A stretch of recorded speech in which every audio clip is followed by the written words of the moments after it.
Sprockets was published in 1994. It's a vampire novel, but it's actually not. It's more of a found footage novel, or a lost footage novel, to be more precise. It's written in the first person, and it follows the main protagonist, who's a young man who works in the advertising industry. During his lunch break, he goes to an adult cinema to unwind and watch a film. And he sees a film called Sprockets. It's a very weird film. It's unusual. It's like an art house slash pornography film. And he becomes obsessed by it, and he can't stop thinking about it. And he decides to research the film and hunt it down and try to get himself a copy. And while he's doing that, he notices that his behaviour starts to change after watching this film. He starts listening to different music. He listens to opera music because opera music is more of a throaty singing style. He finds himself watching the TV sales channel where they advertise necklaces and stuff because he wants to see people's necks. And generally speaking, he starts noticing people's necks in public while he's out and about. The protagonist in this story is quite well crafted. I kind of identified with him. I can't say the same for all the characters, mind you. His boss at the advertising company and some of his work colleagues I found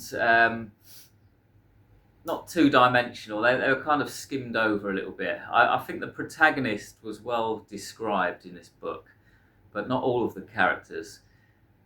There is a decent amount of humour though. It's quite funny in parts. It's got a very eerie feel to it, which I love. And there's a decent amount of humour injected into the prose, which is quite intelligent. And there's a decent amount of vocabulary. He was obviously, I can't remember the author's name now. I think this was his debut novel though. And it's certainly a good effort for a debut novel. It's well written. There are decent vocab in it, and he manages to kind of uphold this eerie, mysterious sense or atmosphere throughout. The pacing of this book is quite enigmatic. There are time jumps throughout the novel. I found myself reading it, and then the next paragraph it mentions that a year's passed, just like that. And that's fine, it worked. But on the other hand, it seemed to drag as well. The book is only about 200 pages long, but it felt longer. So it's kind of paradoxical in that sense. There are many long time jumps or sudden time jumps, but at the same time it felt long. So that was a bit confusing. There are some interesting themes in this book though, and I think that's where its strength lies. It fully explores the effect of images on the public psyche. So you've got the whole cinema thing, which is the main one. And it explores cinema's effect on people's behaviour.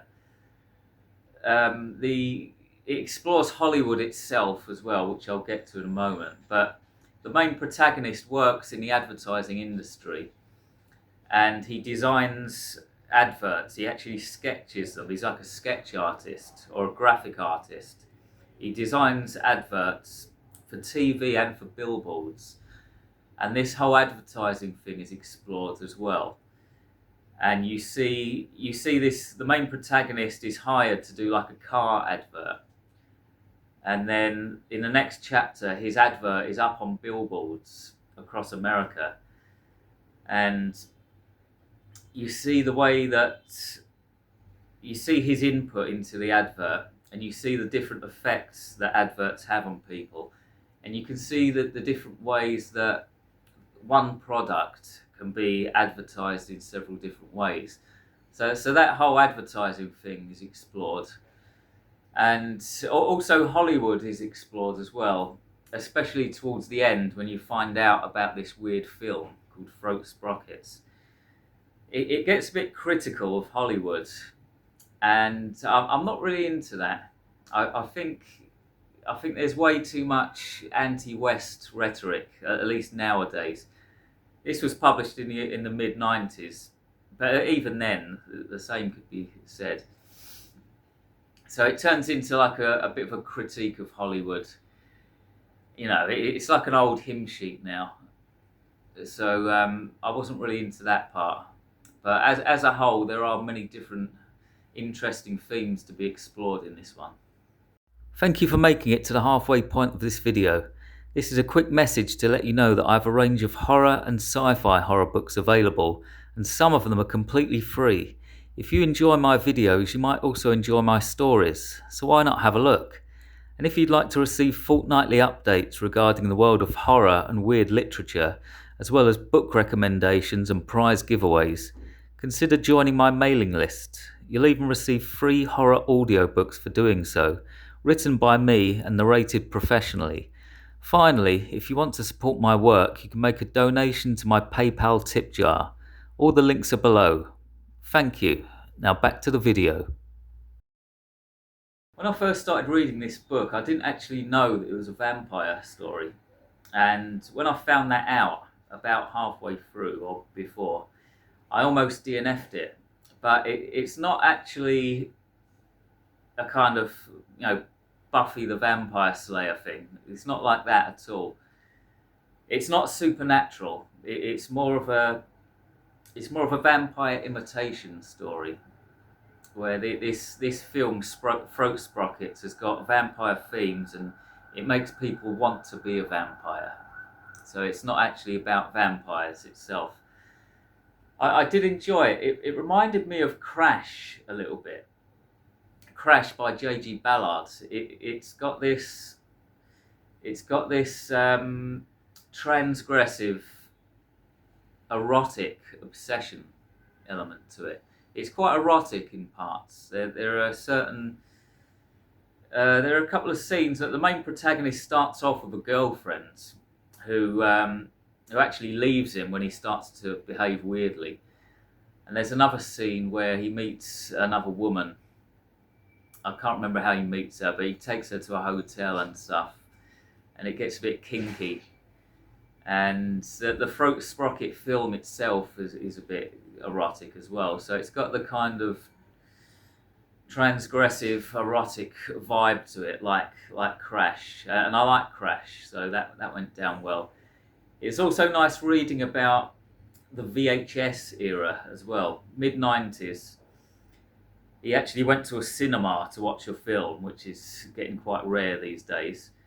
And when he decides to get his own copy of this film, he has to go through like this whole ordeal.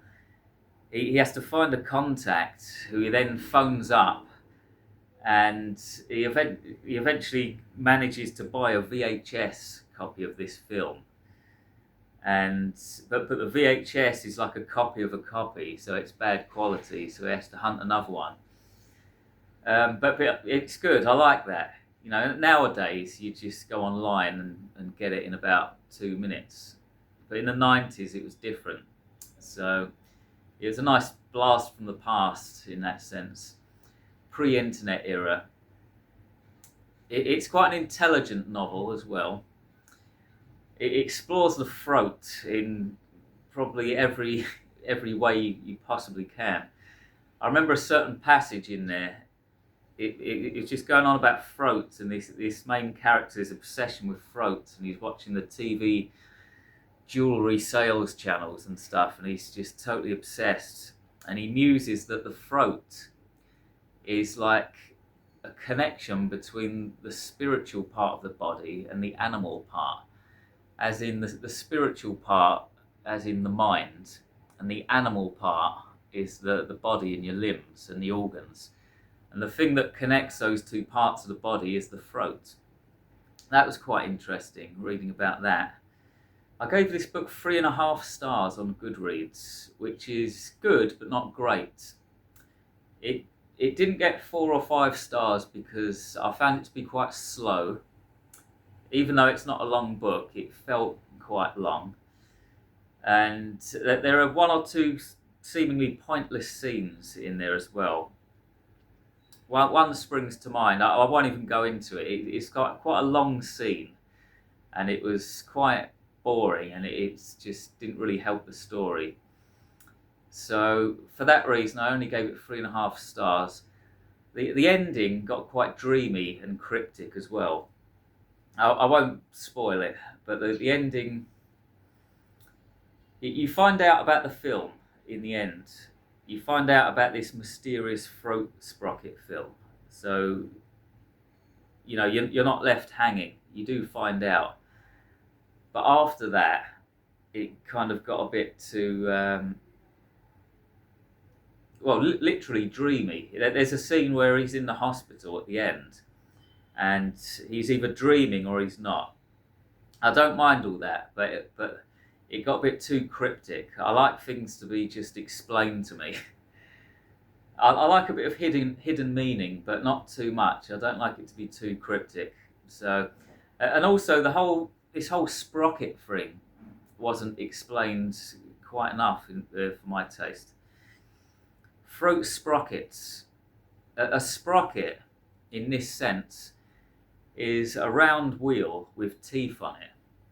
The kind of thing you see on a bicycle chain, like a gear, or back in the 90s, if you had some film or photographs that you had developed, it came on a reel with 2 sprockets on either end.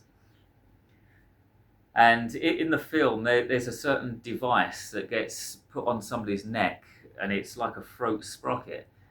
But it's only described very briefly. I only remember that being described in one chapter, and I kind of wanted to know more. I finished the book without being able to picture or visualize this throat sprocket device, which was a bit disappointing. So there was that. I appreciated the weirdness. I think the title is brilliant. As soon as I heard about this book, I heard about it on Criminoli's channel, by the way, which is a good channel for horror and weird books. Check that one out. When I heard the name Throat Sprocket, I thought, yes, I love it. I've got to read it. Weird name, quite a sinister sounding name. So Throat Sprockets. I had to read it. So yeah, good book, but not great. And so one of the deciding factors for me is for whether a book is good or not is its lingering effect. Does it linger in my mind for months after reading it? And I can't tell you that now because I've only just finished it, so only time will tell for that one. So thanks very much for watching. I'll be back in 2 weeks with another book review. In the meantime, try to have a good day on this cinematic, semiotic, obsessive piece of rock we call Earth. Lots of love. Goodbye.